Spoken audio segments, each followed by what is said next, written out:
Bonjour amis internautes et bienvenue dans cette vidéo. Nous allons aujourd'hui parler du championnat de France et dorénavant ce sera comme ça. Nous sommes assignés maintenant de nous parler uniquement du championnat de France. Pour les autres championnats, Djiba Diaw va se charger de vous parler du championnat anglais et Momar Seck va se charger lui pour sa part de vous donner des informations concernant le championnat espagnol. Il y aura aussi le championnat local bientôt sur votre chaîne, la Dépêche TV. Mais comme nous allons parler du championnat de France, on a choisi ce bel entre du stade Louis II pour, comme décor pour vous parler de ce championnat de France. Donc nous jouons ce vendredi la 33e journée en France et c'est Lille, le leader, qui reçoit les Eurotés de Montpellier. Un match qui aura son enjeu puisque Lille, qui devance au classement Paris Saint-Germain de 3 points, va tout faire pour conserver sa place de leader à 6 journées de la fin. Mais également, on peut parler d'autres matchs. Il y a également au programme le match Marseille-Lorient, ce sera au stade Vélodrome. Il y aura également demain Angers et Rennes qui vont même démarrer la journée avant Marseille et Lorient. Il y aura Paris Saint-Germain Saint-Etienne au Parc des Princes. C'est un match aussi également qui vaudra son pesant d'or puisque donc après que les protégés de Pochettino ont sorti la grande équipe du Bayern, ils doivent confirmer et ce sera contre Saint-Etienne, les Verts de Saint-Etienne qui le recevront au Parc des Princes. Donc Neymar ne jouera pas puisqu'il avait écopé d'un carton rouge le match passé. Donc on verra ce que les Parisiens là, amenés par Kylian Mbappé vont vraiment montrer après leur prestation contre le Bayern avec un brillantissime Idrissa Gana Gueye au milieu de terrain qui a ratissé large, qui a tout fait pour dominer le milieu de terrain bavarois en Ligue des Champions. Ce sera aussi un match capital. À 13h, Brest va recevoir le RC Lens, Racing Club de Lens, avec les hommes de Hez, Franck Hez, qui sont sur une très bonne dynamique. Après leur montée, on a vu que c'est une brillantissime équipe de Lens qu'on a vu cette année. Ils sont 5e et c'est une place qu'ils n'ont pas chippée au vu de leur prestation capitale à chaque rencontre. Donc aussi ce match Brest contre Racing Club de Lens, c'est vrai que c'est le stade brestois qui reçoit, mais il faudra faire attention parce que les Lensois ont plus d'un tour dans leur sac et ce sera un match également qui sera vraiment âprement disputé puisque aussi je pense que le FC Brest qui est 16e est non loin de la zone de relégation, donc ils voudront rester en Ligue 1 et cela va passer inéluctablement par une victoire du stade brestois pour pouvoir espérer quelque chose dans ce championnat. On est sur la dernière ligne droite et on sait que le championnat de France n'est pas trop facile car il reste 10 journées. Lens et Brest vont se batailler dur pour pouvoir au moins obtenir des points, grignoter des points parce que Lens aussi, quoi qu'on puisse dire, est 5e et sur une course pour l'Europe. Actuellement, c'est Lyon qui devance le RC Lens qui est à la 5e place avec 52 points. Maintenant, on va voir à l'issue du championnat où va se placer le RC Lens. Donc à 13h également, Nîmes et Strasbourg vont jouer. Strasbourg également, qui est 14e, va défier le stade nîmois, premier relégable, 18e. Donc là aussi, c'est un match de bas de tableau.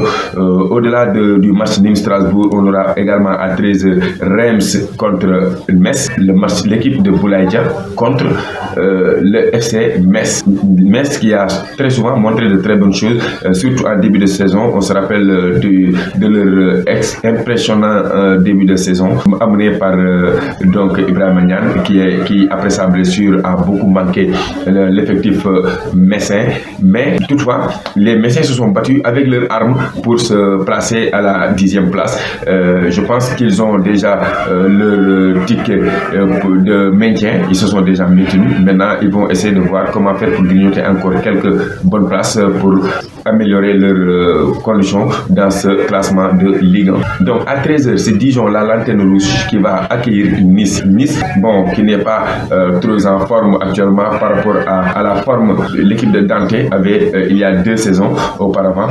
Ce n'est pas la grande Nice qu'on avait l'habitude de voir. L'équipe de la Côte d'Azur a un peu perdu de sa superbe. Maintenant, elle est à la 9e place, à 9 points du Racing Club de Lens qui est 5e. Donc, ils vont également continuer à faire le job, essayer de grignoter des points pour trouver un classement meilleur.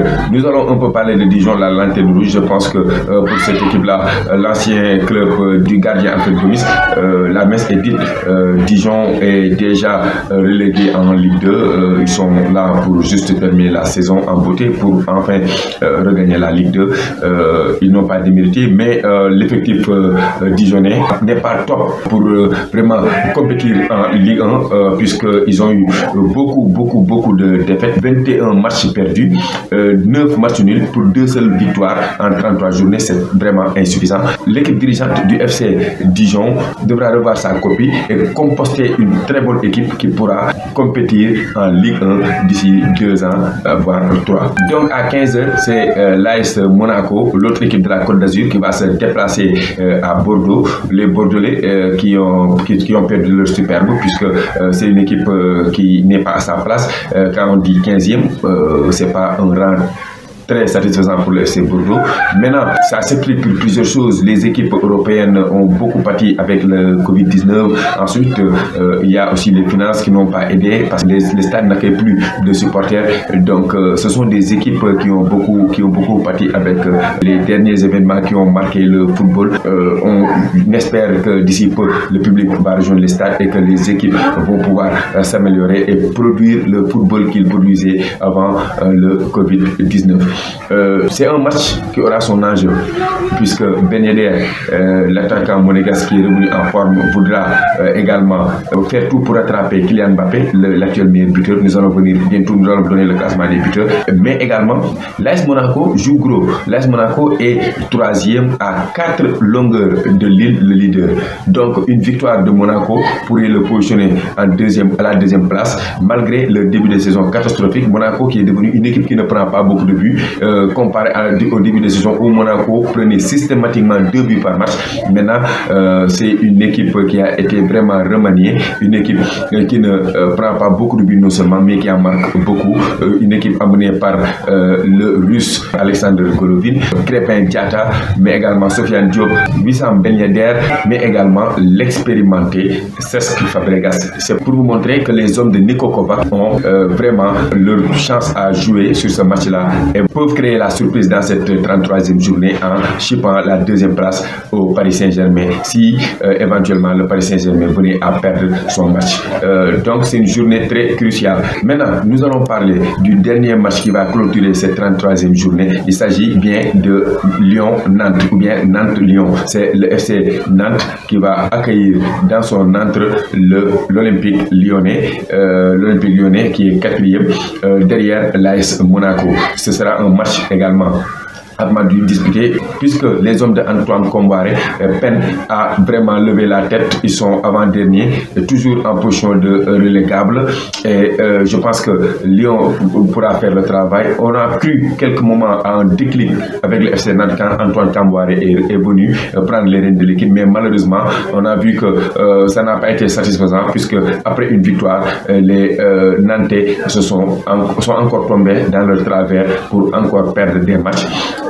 C'est une journée dans sa globalité où il y a des enjeux de taille, des équipes qui voudront se maintenir, mais également des équipes qui voudront encore se battre pour grignoter quelques places. Nous découvrons donc les rencontres rapidement avec des matchs comme Lille-Montpellier, je vous en ai parlé tout à l'heure, Angers-Rennes, mais également Marseille-Lorient, Paris Saint-Germain qui va accueillir Saint-Etienne, Brest qui accueille le stade, le Racing Club de Lens, mais également Nîmes-Strasbourg, Reims de Boulaye Dia qui accueille Metz, le FC Metz.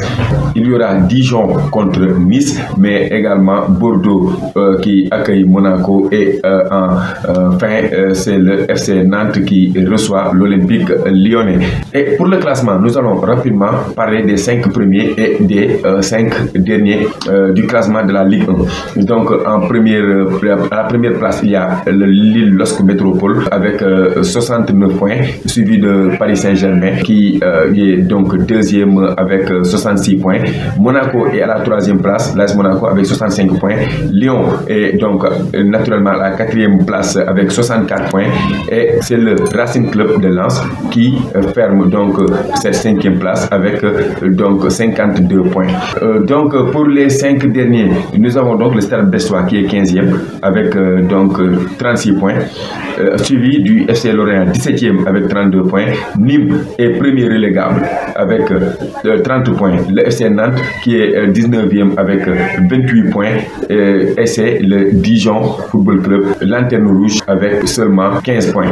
Donc nous allons également parler des buteurs. Et pour les buteurs, je vous le disais tout à l'heure, c'est Kylian Mbappé qui est premier avec 21 buts, suivi de Wissam Ben Yedder 17 buts. Memphis Depay de l'Olympique Lyonnais qui en est à 16 réalisations. Boulaye Dia, le Sénégalais, en est à 14. Et c'est Kevin Volland de l'AS Monaco qui vient derrière avec le même nombre de buts que Boulaye Dia avec 14 réalisations.